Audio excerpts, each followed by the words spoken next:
Assalamualaikum warahmatullahi wabarakatuh. Saya dari kelompok 5. Saya di sini akan mempresentasikan PowerPoint hasil pencarian kami. Materi yang akan dipresentasikan adalah konsinyasi makanan khas daerah modifikasi.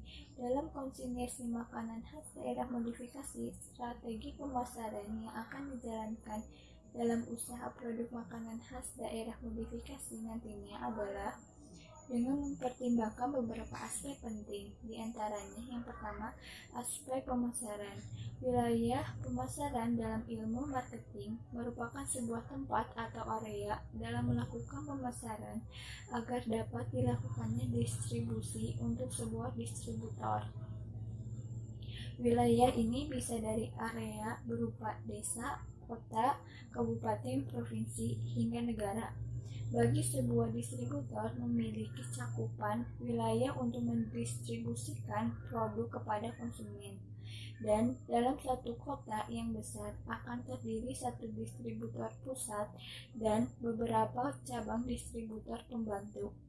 Itu dikarenakan sebuah distributor belum tentu mampu mendistribusikan untuk memenuhi kebutuhan masyarakat. Dengan adanya cabang distributor pembantu akan lebih memudahkan dalam melakukan distribusi untuk dapat memenuhi kebutuhan konsumen. Dan dengan adanya cabang distributor pembantu ini akan menambah wilayah distributor mereka. Yang kedua, segmentasi pasar.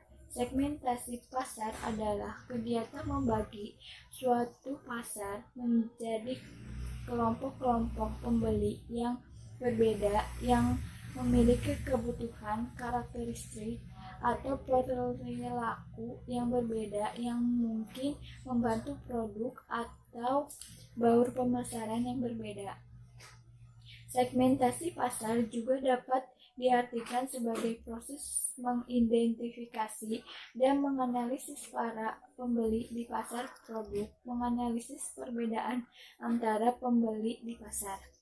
Yang ketiga, metode pemasaran. Strategi pemasaran adalah logika pemasaran, dan berdasarkan itu, unit bisnis diharapkan untuk mencapai sasaran-sasaran pemasarannya. Strategi pemasaran terdiri dari pengambilan keputusan tentang biaya pemasaran dari perusahaan, baur pemasaran, dan alokasi pemasaran.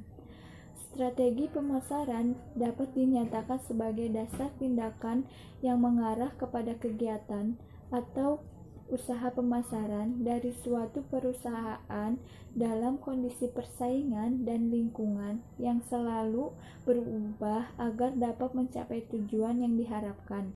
Metode pemasaran yang bisa dijalankan dalam rangka mengenalkan produk makanan khas daerah modifikasi pada konsumennya adalah yang pertama, melakukan kerjasama dengan toko-toko dan minimarket. Yang kedua, pemasangan banner yang menarik di depan toko. Yang ketiga, menjaga standar mutu produk serta menjaga kepercayaan dan pelayanan yang ramah pada konsumen. Yang keempat, menyebarkan brosur dan stiker usaha. Dalam pemasaran produk UMKM memang penuh tantangan.